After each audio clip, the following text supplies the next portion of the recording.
Welcome back to law school.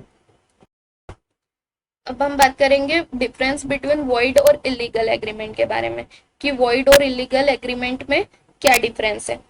First definition, an agreement not enforceable by law is a void. Definition वाले part में हमने पढ़ा था कि वॉइड क्या होता है, वॉइड एग्रीमेंट क्या होते हैं। जो एग्रीमेंट इन्फोर्सेबल बाय लॉ नहीं हो, जो लॉ द्वारा इन्फोर्स नहीं कराए जा सकते हैं, इस एग्रीमेंट क्या कहलाएंगे, वॉइड कहलाएंगे। ध्यान रखिएगा, वॉइड एग्रीमेंट अलग होता है और वॉइड कॉन्ट्रैक्ट अलग होता है। प्रीवियस लेक्चर में हमने वॉइड कॉन्ट्रैक्ट और वॉइडेबल कॉन्ट्रैक्ट के बीच का डिफरेंस पढ़ा था। आज हम पढ़ रहे हैं वॉइड एग्रीमेंट और इलीगल एग्रीमेंट के बीच का डिफरेंस।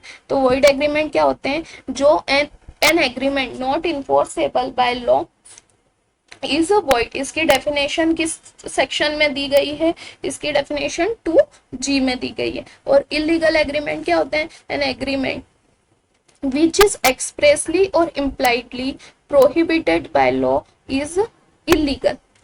ऐसे एग्रीमेंट जो एक्सप्रेसली या इम्प्लाइडली तौर पर लॉ द्वारा प्रोहिबिटेड किए गए, लॉ ने जिनको प्रोहिबिट कर दिया हो, वो एग्रीमेंट क्या हो जाएंगे, इलीगल। जिसे लॉ ने मना कर दिया हो कि नहीं ये प्रोहिबिटेड है, भले से वो एक्सप्रेसली रूप से किया हो या इम्प्लाइडली तौर पे किया। एक्सप्रेसली मीन्स कि डायरेक्ट बोल कर, या इम्प्लाइडली मतलब कहीं ना कहीं ऐसा बता दिया है, भले से उसको डायरेक्टली नहीं बोला है, पर ऐसे सारे एग्रीमेंट वो कौन से हो जाएंगे, इलीगल हो जाएंगे। इलीगल एग्रीमेंट, इलीगल एग्रीमेंट कैसे होते हैं, एग्जाम्पल के रूप में स्मगलिंग हुई, जैसे आप गोल्ड की स्मगलिंग कर रहे हो या किसी भी प्रकार की स्मगलिंग कर रहे हो, प्रोस्टिट्यूशन, ये सारे कौन से हैं, इलीगल एग्रीमेंट। इससे लॉ ने प्रोहिबिट कर दिया कि यह प्रोहिबिट है, लॉ द्वारा इन्हें प्रोहिबिट करा हुआ है, ऐसे एग्रीमेंट कहलाते हैं इलीगल एग्रीमेंट।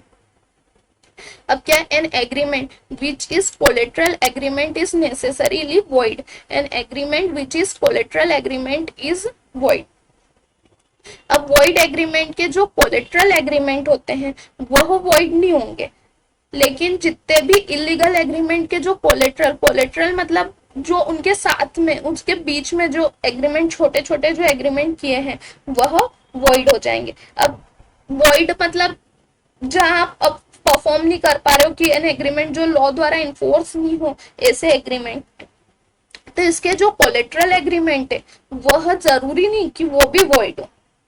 वह ऐसा हो सकता है कि वो वैलिड हो सकते हैं, लेकिन इसके कोलेट्रल, इलीगल एग्रीमेंट के जितने भी कोलेट्रल एग्रीमेंट होते हैं वह वॉइड ही होंगे।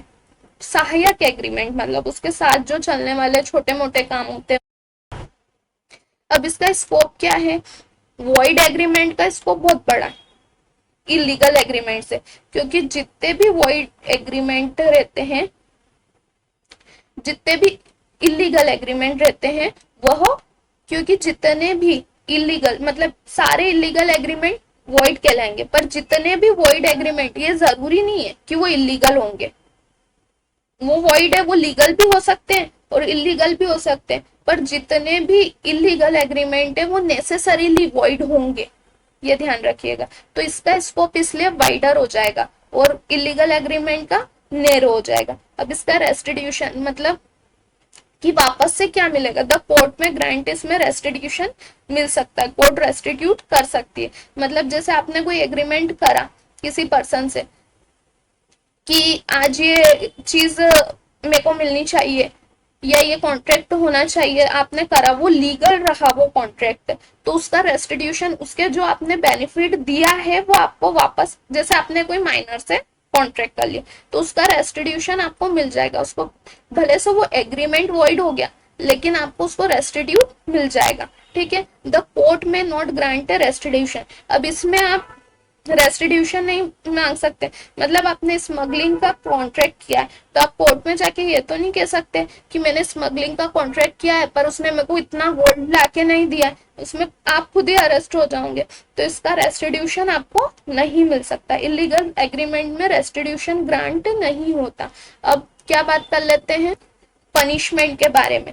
इसमें क्या होता है, वॉइड एग्रीमेंट में कोई पनिशमेंट नहीं है, वो एग्रीमेंट वॉइड हो जाएगा, लेकिन इलीगल एग्रीमेंट में इसमें पनिशेबल है, ये पनिशेबल होगा अकॉर्डिंग टू लॉ। जो भी लॉ है, जिस भी लॉ में आपने इलीगल काम करा है उसमें आप पनिशेबल हो जाओगे, आईपीसी के थ्रू हो, एनडीपीएस के थ्रू हो, वो जो भी लॉ अप्लाई होगा उस पे, उसमें आप पनिशेबल हो जाओगे, ठीक है। Okay, thank you, please like share and subscribe my channel, bye.